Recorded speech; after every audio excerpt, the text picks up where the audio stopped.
domingo a la mañana me levanto muy tempranito, y no porque esté pasado de años, lo quiero aclarar, sino porque me gusta madrugar. Y me levanto bien temprano con la expectativa, con la emoción de que hoy nos vamos a ver. Podría haber elegido cualquier lugar, cualquier situación para estar hoy, pero hoy no hay algo más hermoso que estar juntos, y por eso en esta mañana yo quiero hablarles acerca de la alegría de volver. Y son emociones que nos pasan, son emociones que nos llenan y que de alguna manera nos hace ver que hoy es un día alegre. Yo sé que usted lo disimula muy bien, pero ¿qué le parece si me dibujo una sonrisa detrás de ese guasón que tiene puesto? ¿Ve que ya le saqué una sonrisa? La alegría de volver. Y he escogido una de las cartas más extraordinarias que usted puede leer, que es Filipenses. En el capítulo 4, verso 1, dice el apóstol San Pablo, y quiero que usted preste atención a ciertos detalles. Diga conmigo, Dios es detallista.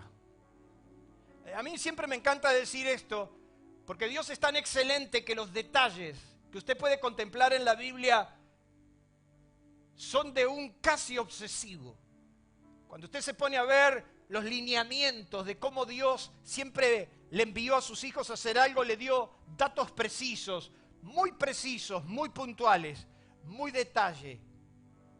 Y el apóstol San Pablo dice, así que hermanos míos, y utiliza una palabra que dice amados y deseados, gozo y corona mía, estad así firmes en el Señor, amados. Y fíjese que repite 2 veces la misma palabra en el mismo versículo. Y la palabra que repite es la palabra amados. Otra traducción cuando lee este versículo dice, por eso hermanos míos, a quienes tanto quiero y echo de menos, que son mi alegría y mi corona, sigan así firmes en el Señor. Y mire lo que dice ahí, amadísimos. Otra traducción cuando lee este versículo dice, por tanto, queridos hermanos míos, a quienes amo y extraño mucho, ustedes que son mi alegría y mi corona, manténganse así firmes en el Señor. Parecería increíble que el mismo apóstol San Pablo, que durante muchas veces tuvo que marcar ciertos límites muy fuertes, y muchas veces tuvo que usar su autoridad pastoral para poner orden en medio del desorden, en determinados momentos y en esta carta se lo ve como que Pablo se nos volvió un poquito sensible. Y por qué no, un poco más de lo habitual en ciertos detalles afectivos.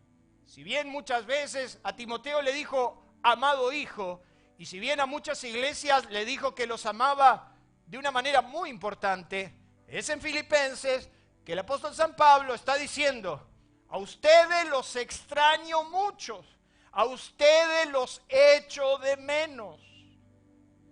Y yo sé que no usted, pero yo sí los extraño y los echo de menos. Al punto que el día viernes, estando en Tierra Santa, Mar de Ajó, decidí volver porque los extraño, aunque usted no lo crea. Bueno, yo hubiera pensado que eso le hubiera causado una alegría, pero no importa. Pero el apóstol San Pablo está diciendo, a ustedes los echo de menos, los extraño mucho. Y hay un momento en la vida donde nos pasa eso. Por ejemplo, Daniel ya empieza a extrañar a su hija. Y él en la intimidad me contó a mí algo que solo lo podemos compartir en familia. Usted, como estamos en privado y nadie le dice que él lloró cuando fue ese filisteo a la casa. ¿No es cierto, Daniel, que eso no lo podemos contar porque es muy privado, muy nuestro? ¿Y a quién no se le hizo un nudo en la garganta cuando apareció el filisteo incircunciso en casa? Yo lo casé con la cuchilla de hacer el asado en la mano. Y cuando dio vuelta a la puerta, la primera noche que aparecía como el ilustre, con la cuchilla en la mano, le dije, mirá lo que te puede pasar si la haces sufrir. No, Nico, un hijo. Pero podés conocer la peor versión. Pero es el apóstol San Pablo el que dice, los echo de menos, los extraño tanto, que significó para Pablo una de las cartas más cariñosas que usted puede leer. La historia bíblica en Hechos capítulo 16 nos cuenta cómo nace la iglesia de Filipos, la iglesia por ende de los filipenses. Lidia, una simple vendedora de púrpura, y un carcelero con toda su familia en una ciudad como Filipos, da origen a una de las iglesias más amadas y estimadas por Pablo. Por lo tanto, estamos frente a una tierna carta a un grupo de cristianos que ocupaban un lugar muy especial en el corazón de Pablo. Una simple vendedora de púrpura, dice la Biblia, Lidia, que no se sabe si vendía los pigmentos que generaban precisamente las glándulas de unos animales marinos y que generaban la tinta para hacer el color, o quizás estaban vendiendo los bordados y los paños con los que también se vestía la realeza. Esa simple mujer, esa comerciante y un carcelero van a dar origen a una iglesia que para Pablo fue superlativa. ¿Cómo no darnos cuenta que estamos frente a una de las iglesias más anheladas por Pablo, cuyo contenido ha servido para nuestra vida espiritual en momentos muy especiales en nuestro caminar con Dios? ¿Quién no se ha sostenido con las palabras que Pablo escribió a los filipenses? Por ejemplo, estoy persuadido que el que comenzó en vosotros la buena obra, la perfeccionará hasta el día de Jesucristo. Palabras que en mi vida espiritual y en mi vida cristiana me ayudaron a sostenerme. Me empecé a dar cuenta, a revisar el libro de Filipenses, que la mayoría de las palabras que usamos habitualmente surgen de esta carta tan especial. Y cuando parecía que Dios se había olvidado de mí, o que quizás metí la de andar, o que no era lo suficiente calificado para seguir sirviendo a Dios, me acordaba de Pablo a los filipenses diciendo, yo estoy persuadido que el que comenzó en vosotros la obra la va a terminar. Y cuántas veces Dios me consoló y me dijo, Ángel, no dejo nada a medio hacer, yo lo voy a lograr, te voy a cambiar. Y aunque a usted le cueste creer, Dios también lo va a hacer con su vida. Él perfeccionará la obra que comenzó en mí. Y en mi época de adolescente, de joven, de iglesia, yo salía consolado porque yo decía, Dios va a terminar su obra en mí. ¿Quién no recuerda el capítulo 1, verso 21, cuando Pablo ahí en Filipenses dice, porque para mí el vivir es Cristo y el morirme es ganancia? ¿Cuántas veces te consoló esa palabra? ¿Cuántas veces te consoló decir, nosotros los cristianos no le tenemos miedo a la muerte? David, vas a volver a ver al viejo, quédate tranquilo. Sara, volverás a ver a Ernesto, quédate tranquila. Esas palabras de Pablo a la misma iglesia es el ancla del cristianismo. Para mí el vivir es Cristo y el morir es ganancia. Y le dice a los filipenses, tengo un problema. Yo quisiera morirme, porque si yo me muero me voy con Cristo, lo cual es muchísimo mejor. Pero estoy en estrecho porque los amo tanto que quiero quedarme para acompañarlos. Mire qué amor tenía Pablo por esa iglesia. ¿Quién no se ha consolado cuando él mismo en el capítulo 3 dice: porque cuántas cosas son para mí ganancia, las he estimado como pérdidas por amor de Cristo, por amor de lo cual lo he perdido todo y lo tengo por basura para ganar a Cristo. Cuando perdí a todos mis compañeros de secundario, porque ya no era el que decía malas palabras ni andaba pegándole a la gente, ya no era el que andaba saliendo con las chicas para jugar con los sentimientos de todo, y se dieron cuenta que Ángel se transformó en un aleluya.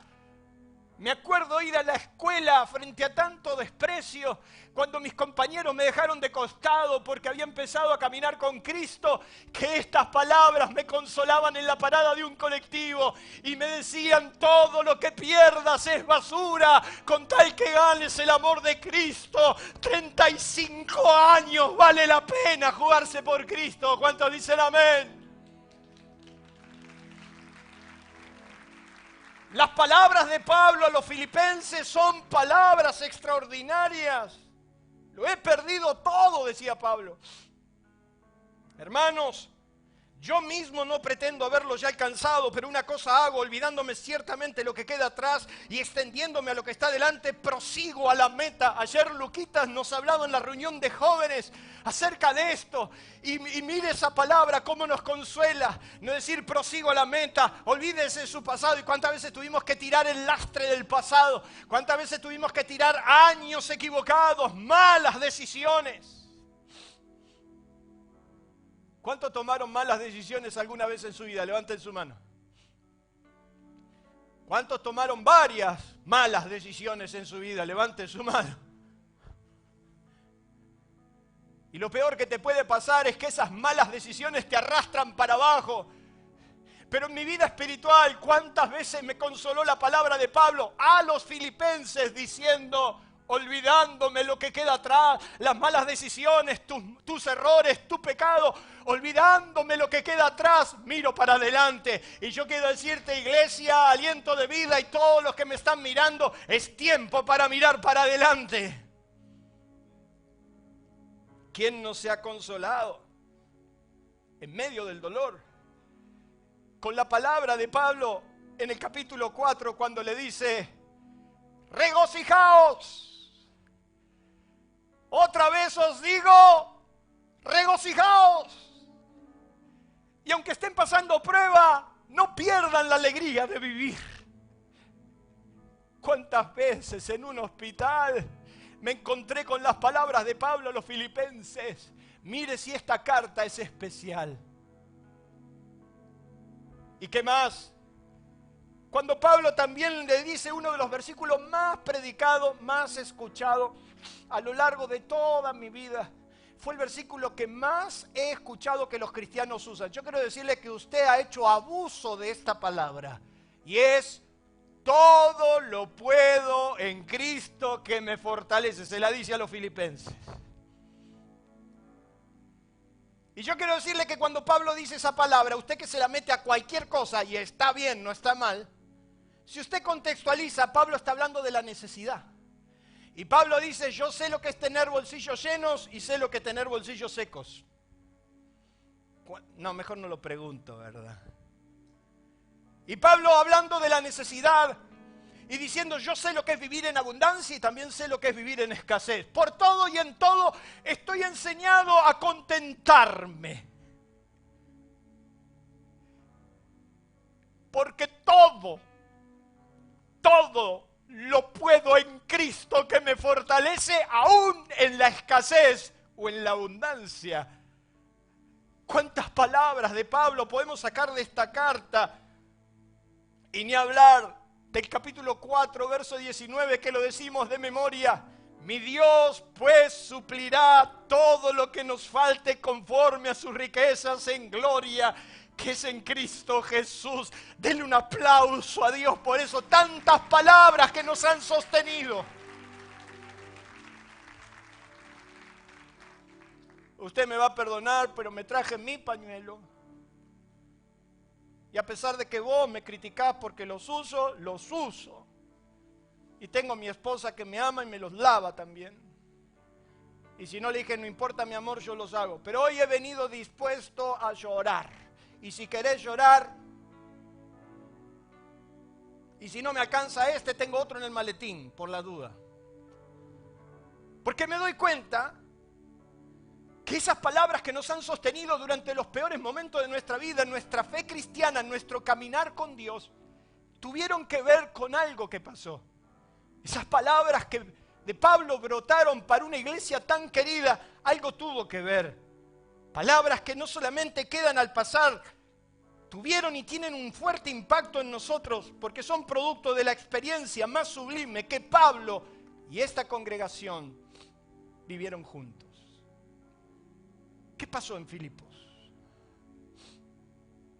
En primer lugar, yo estoy usando mucho esta palabra, hoy le decía al Señor, Señor, ya he hablado mucho de esto, y el Señor me dice, quiero que lo vuelvas a hablar. Lo primero que sucedió en Filipos es que Pablo y Silas, su compañero, precisamente encontraron un hogar. Pareciera que ambos discípulos no venían con todas las luces y parece que le estaban errando. Por si usted piensa que Pablo no se equivocaba, Pablo le erraba. Y si usted mira el capítulo 15, usted se dará cuenta que Pablo venía de una ruptura con su mentor Bernabé. Se había peleado con Bernabé por un discípulo llamado Juan, conocido como Marcos.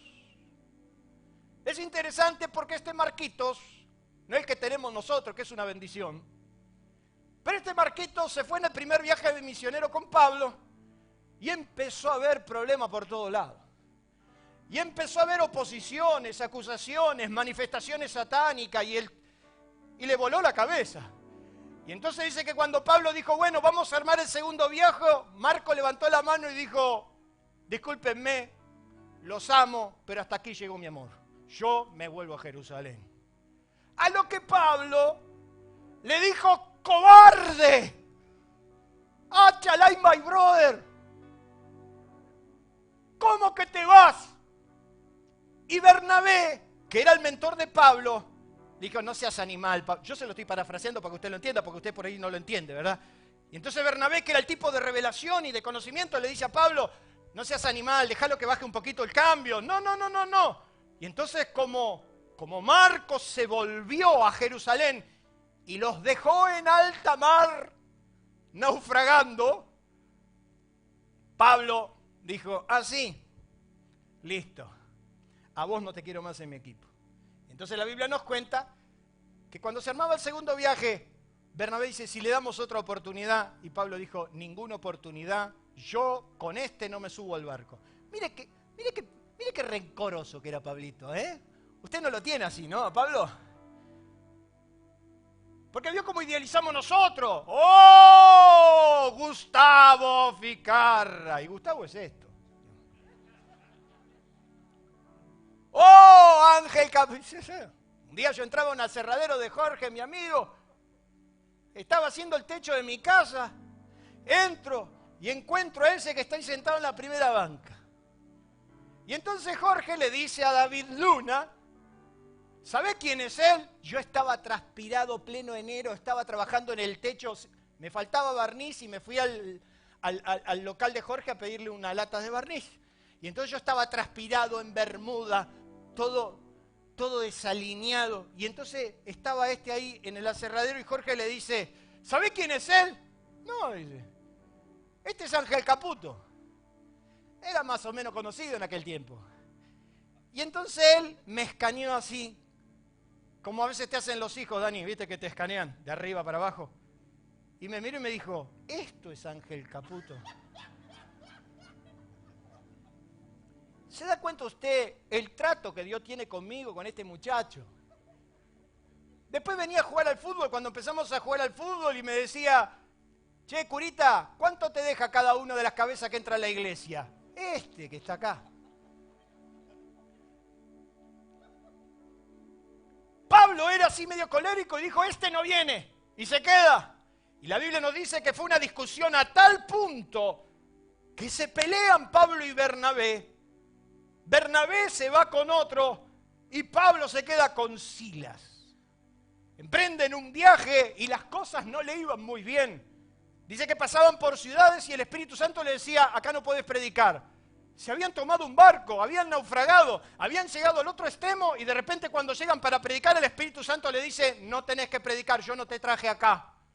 Porque usted me está mirando medio mal. En Hechos capítulo 16 dice que atravesando Frigia y la provincia de Galacia le fue prohibido por el Espíritu Santo hablar la palabra de Asia. Y cuando llegaron a Misia intentaron ir a Bitinia, pero el Espíritu Santo no se lo permitió. Por fin llegan a Filipos y Lidia. Totalmente opuesto a todos los estereotipos de la época, asume un rol y un protagonismo que asombra. Por eso yo quiero que usted use su Biblia y vaya al libro de Hechos, capítulo 16. ¿Está recibiendo, mi hermano? Uy, se me fue la hora, 15. En el capítulo 16, en el verso 14, dice entonces una mujer llamada Lidia, vendedora de púrpura de la ciudad de Tiatira, que adoraba a Dios, estaba oyendo y el Señor le abrió el corazón de ella para que estuviese atenta a lo que Pablo decía. Era una mujer que amaba a Dios, pero todavía Dios no le había abierto su corazón para creer en Jesucristo. Y entonces dice que Dios le abrió el corazón para que creyera y esté atenta a las palabras de Pablo. Verso 15, y cuando fue bautizada y su familia nos rogó diciendo, si habéis juzgado que yo sea fiel al Señor, entrad en mi casa y posad. ¿Y qué dice ahí? Márquelo en su Biblia. ¿Qué dice? Nos obligó a quedarnos. Venían rumbeando, venían en situaciones extremas, pero de repente se encuentran con una mujer que le dice, ustedes necesitan un hogar. Ustedes necesitan que vengan a mi casa. Y parece que Pablo disimuladamente dijo, no, mira, yo me quedo en la posada donde estoy. Y entonces Lidia le dijo, de ninguna manera. Y los obligó a ir a su casa. Qué temperamento, hermano. ¿Por qué? Porque ellos necesitaban el hogar. Esa definición que se utiliza para que las personas puedan denominar el lugar donde viven y está estrechamente relacionada con una sensación de seguridad, confort, pertenencia y calma. Los obligó. ¿Por qué los obligó? Porque nadie llega solo a su destino y porque todos necesitamos un hogar y porque la iglesia es tu hogar y por lo que los hermanos de la iglesia terminan siendo parte también de tu hogar. Es porque en el hogar nos bajan a tierra. Es porque en el hogar las cosas se hablan de frente. Y es porque en el hogar donde nos sentimos seguros y confortados. Lidia necesitó decirle a estos dos muchachos misioneros, ustedes necesitan estar seguros en casa. La autoridad que Jesús le dio a los 12 y a los 70 no tiene nombre. Jesús le dijo a los 12, los reunió y les dio autoridad para reprender demonios, sanar enfermos, para hacer toda obra de bien. Dice que le dio autoridad para resucitar muertos y le dio todas las instrucciones necesarias para ir a las naciones. Sin embargo, les dice estrictamente con respecto a este punto, mas en cualquier ciudad o casa donde entréis, infórmense en quién es digno de que ustedes posen en una casa y busquen un hogar. A los 70, cuando los envió a predicar, les dijo, vayan y sanen a los enfermos, liberen, hagan toda la obra de bien. Ahora busquen una casa y no anden de casa en casa.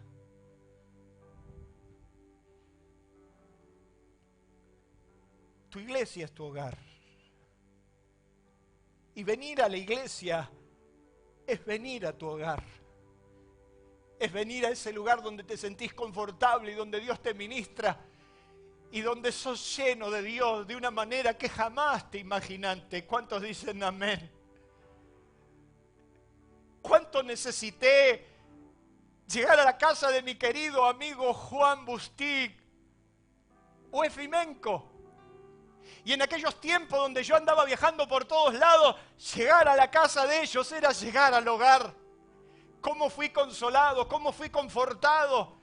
cuando estuve en la casa de mi familia, de las que nos arregló, de la que nos cobijó y la que nos ministró.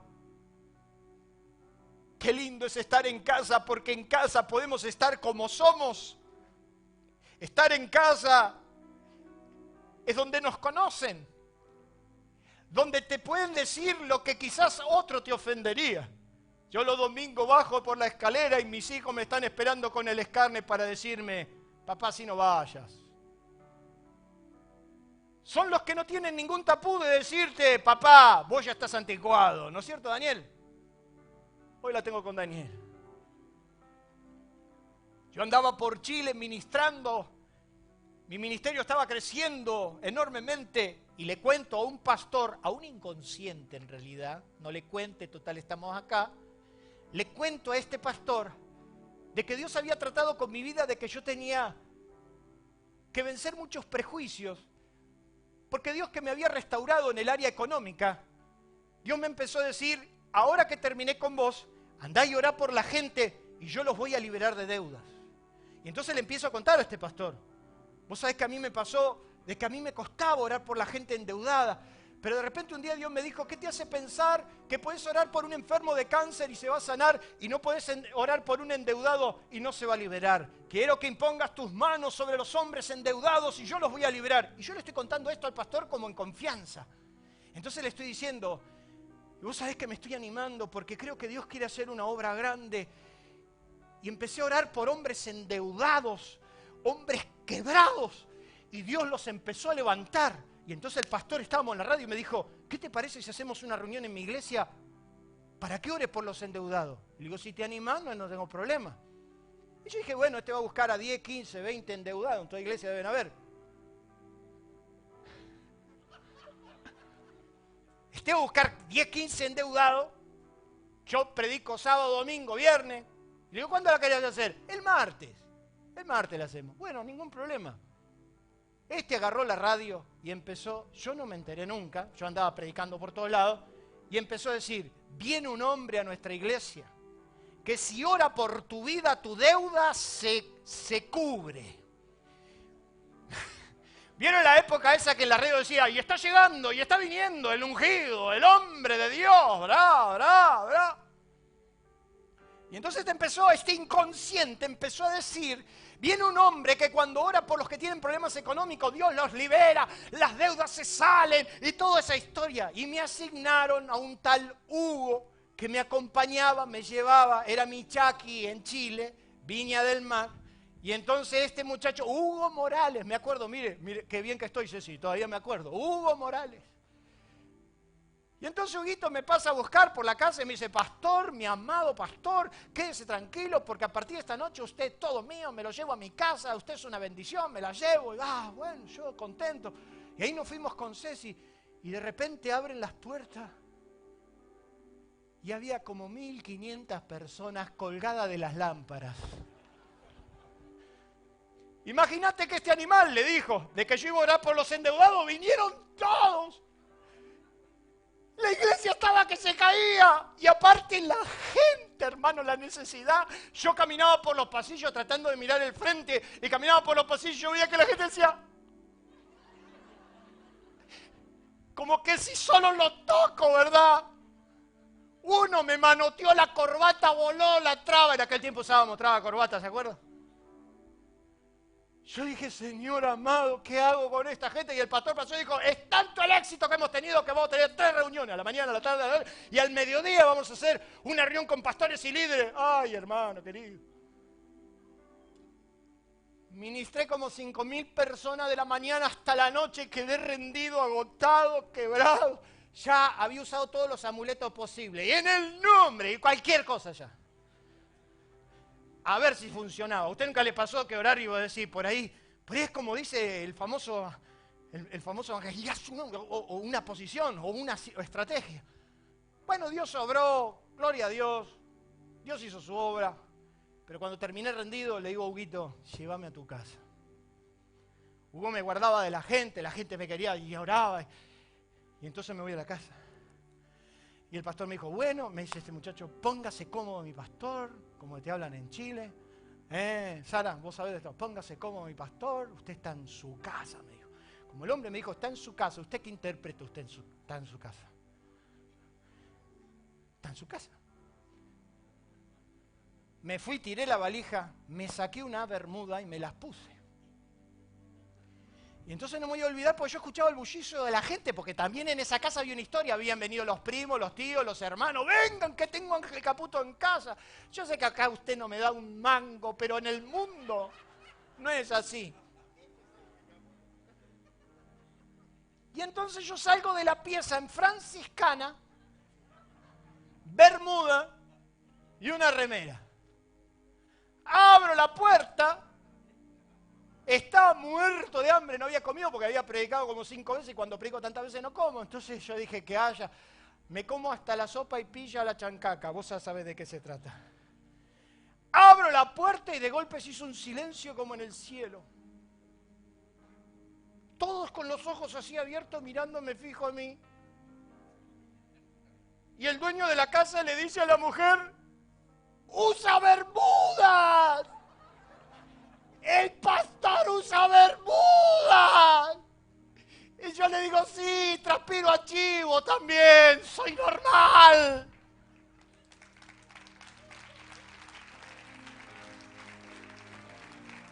Eso es estar en casa. Pero cuánto bien me ha hecho estar en la casa de mis amigos. Un día en Uruguay, Gabriel Efa me secuestró. Gabriel, si me están mirando, te lo voy a facturar. ¡Me secuestraste! Era la pelea siempre entre mi querido amigo Alberto Busticchi y él, quien se lo llevaba a casa. Y un día terminé de predicar y viene Gabriel y me dijo, hablé con Alberto y me dijo que te lleve a comer. Bueno, está bien, le dije, no hay ningún... ¿Estás seguro? Sí, ya arreglé todo, vamos a comer y después te llevo a Progreso. Ok, perfecto. Cuando voy a la camioneta me di cuenta que había sombrilla, reposera. Dije, qué raro. ¿Este a dónde vino? Este vino de la playa. Y de golpe me subo a la camioneta y empezamos a bajar y a bajar y a bajar. Le digo, ¿dónde vamos a comer? Me dice, no, te secuestré. Ahora te tengo solo para mí, me dijo. Y me secuestró. La casa de Lidia pasó a ser para Pablo el lugar donde se podía andar en pantalones cortos, donde no había que simular, donde se podía decir la verdad y donde podían ser consolados. En Filipos él encontró un hogar, un lugar donde pudo ser y pertenecer. Y yo te quiero decir que lo más importante en tu vida es que usted pueda encontrar un hogar espiritual donde usted es ministrado y bendecido. Para Pablo, Filipos era su hogar, encontró un hogar, pero también vivieron extremos opuestos. Es en Filipos donde Pablo vivió enormes bendiciones y también fue enormemente maltratado. Es en Filipos donde él reprende a una mujer que lo andaba adulando y termina preso. ¿Se acuerda usted en Filipo, en la cárcel de más adentro, en el pozo más profundo, conocido también como la mazmorra? Era un pozo hecho en los estatutos carcelarios y era el lugar precisamente que tenía una leve inclinación.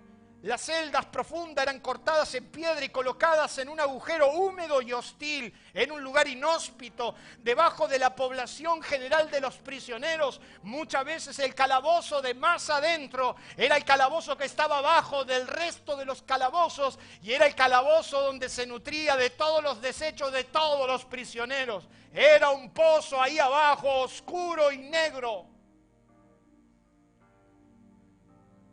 Ahí fue Pablo puesto en cepo. Y ahí dice que un carcelero lo azotó duramente, le pegó duramente. Yo me lo imagino a Pablo decir, pero estamos en Filipos, fundé una iglesia, mirá lo que estoy haciendo. La frase que más me dicen es, ¿y por qué Dios lo permitió, pastor? ¿Y por qué Dios lo permitió? ¿Por qué permite mi dolor? Y Pablo, que tendría que decir que estaba de misionero y de golpe termina en un calabozo azotado de la peor manera. En el calabozo de más adentro, en el lugar de tu maltrato, Pero pareciera que en el proceso de Dios esos procesos son normales. En el proceso de Dios es como que Dios permite esos extremos, de golpe enormes bendiciones y de golpe enormes malos momentos. ¿Cuántos saben de lo que le estoy hablando? ¿Por qué Dios permite que pasemos por esos extremos donde somos enormemente bendecidos y de golpe enormemente maltratados? Parecería que Dios permite que nuestra elasticidad espiritual se pueda crecer a tal punto que nos demos cuenta que tenemos que estar más allá del éxito y del fracaso, y que eso hace de la verdadera madurez para que no caigas en los extremos. A medianoche, dice el capítulo 16, Pablo y Silas, en el peor de los mundos, en el agujero más oscuro, tomaron una decisión: cantar. Y empezaron a cantar himnos a Dios. ¿Qué haces en el calabozo más oscuro? Dice que Pablo y Silas, a medianoche, cuando la oscuridad es más densa, se pusieron a cantar himnos a Dios. Yo me acuerdo de esos himnos. A solas al huerto yo voy, donde duerme aún la floresta, y en quietud y en paz con mi Dios estaré, oyendo absorto su voz en mí. ¿Quién no ha cantado en el calabozo más profundo? Dígame la verdad. ¿Quién no ha derramado lágrimas ahí en Filipos? Por eso que cuando Pablo le escribe a los filipenses, le habla de realidades. Le dice: yo en la cárcel fui consolado, porque mientras ellos cantaban, dice que vino de repente un gran terremoto, de tal manera que los cimientos de la cárcel se sacudieron y al instante se abrieron las puertas y fueron soltadas sus cadenas. Cuando le podés cantar a Dios, la maldad se sacude, los cimientos de la cárcel se sacuden, se abren las puertas y se libera al oprimido. ¿Cuántos dicen amén? Den un fuerte aplauso a Dios.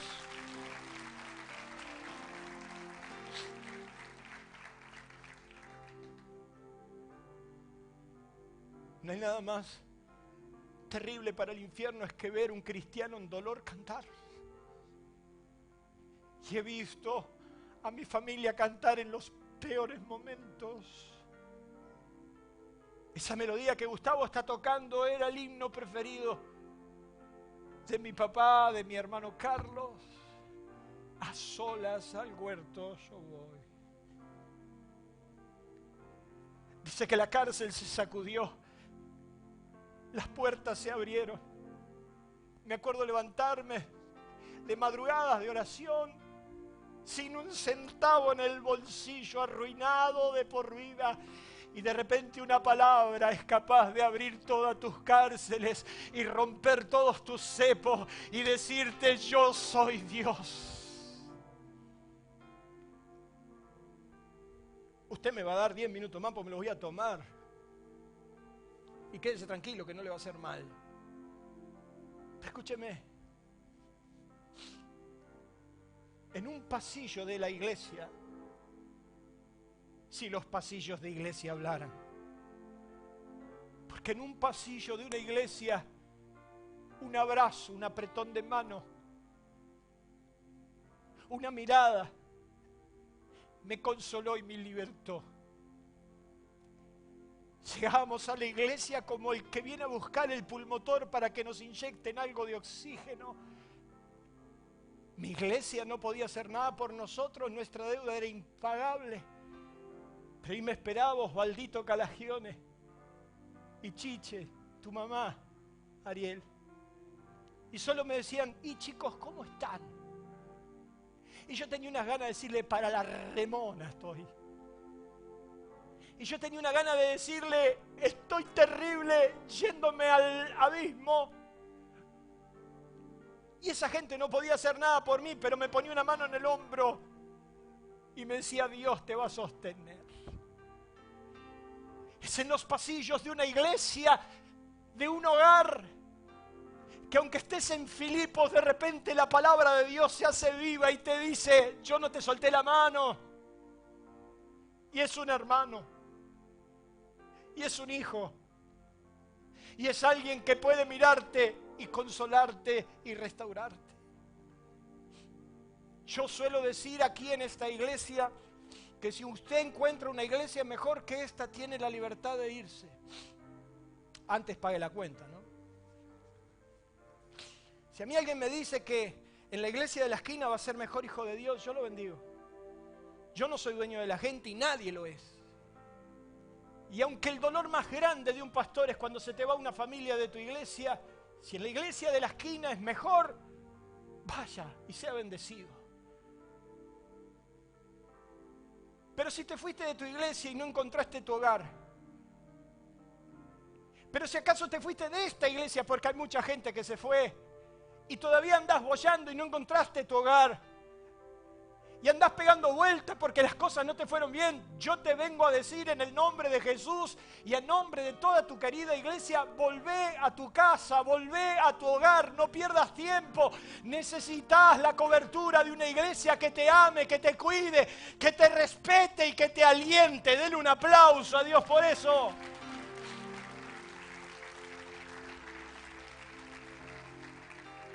Las puertas se abrieron. ¿Y por qué? ¿Por qué nos pasa esto? Bueno, si usted quiere leer, Romanos dice que todas las cosas nos ayudan a bien. Hasta en Filipos te ayuda bien. Dice la Biblia que cuando salieron de la cárcel, Pablo y Silas, ¿a dónde fueron? A la casa de Lidia, donde fueron consolados y confortados. ¿Por qué fue tan especial Filipenses? Porque en Filipo ellos fueron sanados, consolados y respetados. El mismo carcelero que lo azotó, lo encadonó y lo tiró a ese pozo oscuro, en ese mismo carcelero, cuando vio que la cárcel tembló, sacó la espada para matarse. Y entonces Pablo dijo: no te hagas daño, todos estamos acá. Y entonces dice que el carcelero se tiró al pozo, porque era un pozo, se tiró al pozo, pidió una luz para alumbrarlo, y ese mismo hombre que lo castigó, que lo humilló, que lo maltrató, le estaba diciendo: ¿qué tengo que hacer? El mismo que le causó dolor ahora le está diciendo: ¿qué tengo que hacer para ser salvo? Y Pablo dice: cree en el Señor Jesucristo y serás salvo tú y toda tu casa. Y él dice que los agarró, los sacó, se los llevó a su casa, los sentó en la mesa, los sirvió. Y toda su familia conoció a Dios.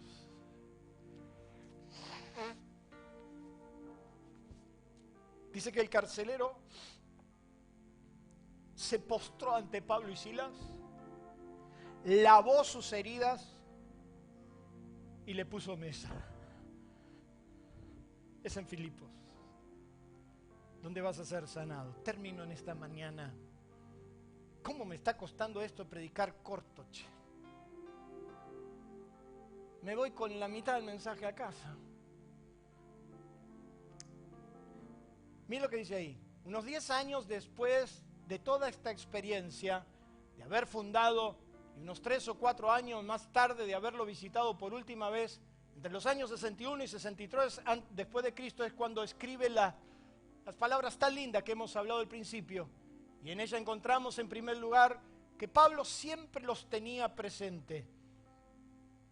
Pablo dice: yo doy gracias a Dios, Padre, Señor Jesucristo, porque siempre me acuerdo de ustedes y que siempre en todas mis oraciones los tengo presentes. Yo aquí sigo orando por familias que ya no están con nosotros. Jamás pensaría, jamás desearía que le vaya mal. Deseo de corazón que sean bendecidos y prosperados, porque siempre están en nuestro corazón. Y yo quiero decirle que Pablo a los filipenses los tenía siempre en su corazón, siempre presente. Número 2, dice que él les muestra que su amor es puro y sincero. Y les habla de que los tengo en el corazón. Y yo quiero decirle que Pablo era sincero. Y Pablo decía: Yo los tengo en mi corazón y los amo entrañablemente. ¿Sabe usted qué es entrañablemente? Entrañable es algo íntimo y muy afectuoso. Usted se imagina cuánto amor yo tengo que tener para amar a David Luna. Entrañablemente. Como diría un viejo pastor, hay gente que uno los pastorea con un amor y hay otros que los pastoreamos. Pero te amo entrañablemente a pesar de lo que sos.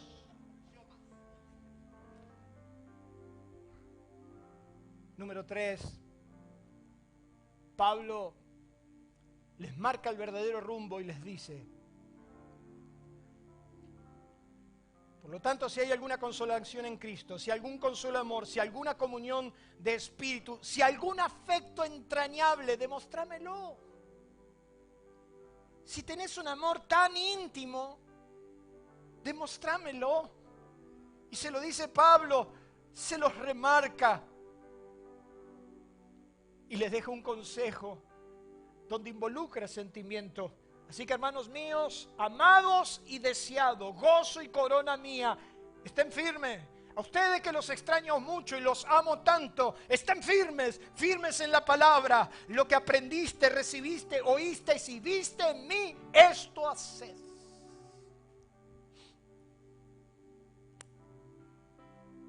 ¿Cómo hubiera dado Pablo por volver a verlos? No los volvió a ver. A la iglesia que más amó no la volvió a ver. ¿Sabe quién fue su pastor? Lucas. Se hizo cargo de Filipos. Lucas, el médico amado, el que escribió el Evangelio, el que escribió Hechos de los Apóstoles. Lucas terminó siendo el pastor de los filipenses. Y Pablo nunca más los volvió a ver, aunque los deseaba tanto y los amaba tanto. ¡Qué alegría hubiera tenido Pablo si los volvería a ver! Y qué alegría tenemos nosotros de volver a vernos. Y qué alegría tenemos de ver a los jóvenes, a los niños, a los grandes, a los viejos. ¿Cuántos están alegres por volver a verlos? ¡Qué alegría volver a verlos! Ya no pudo y solo le quedaba el hermoso recuerdo cuando juntos compartían la alegría de ser y pertenecer a Filipos. Cuando Pablo salió de la cárcel fue de Lidia y le dijo: Lidia, vos no sabés qué mal que me trataron, vos no sabés cuánto me golpearon. Y Lidia lo consoló. Y los primeros hermanos, después se agregaron los carceleros. La familia del carcelero se convirtió y se formó una congregación que a los poquitos años ya había ancianos, diáconos y la iglesia conformada por una gran mujer llamada Lidia y por un carcelero que ni siquiera conocemos su nombre. ¡Qué alegría de verte! Y hoy tenía ganas de abrazarlos a todos y vernos. Nos hace bien porque la iglesia no es venir a un show, la iglesia es ser parte de una familia. Y es por eso que el salmista decía: una cosa he demandado a Jehová y esta buscaré, que esté yo en la casa de nuestro Dios todos los días de mi vida para contemplar la hermosura de Jehová y para inquirir en su santo templo. El salmista decía: Jehová, la habitación de tu casa he amado y el lugar de tu morada, de tu gloria. Y termina diciendo David: yo me alegré con los que me decían: a la casa de nuestro Dios iremos. Denle un fuerte aplauso a Dios. Póngase de pie.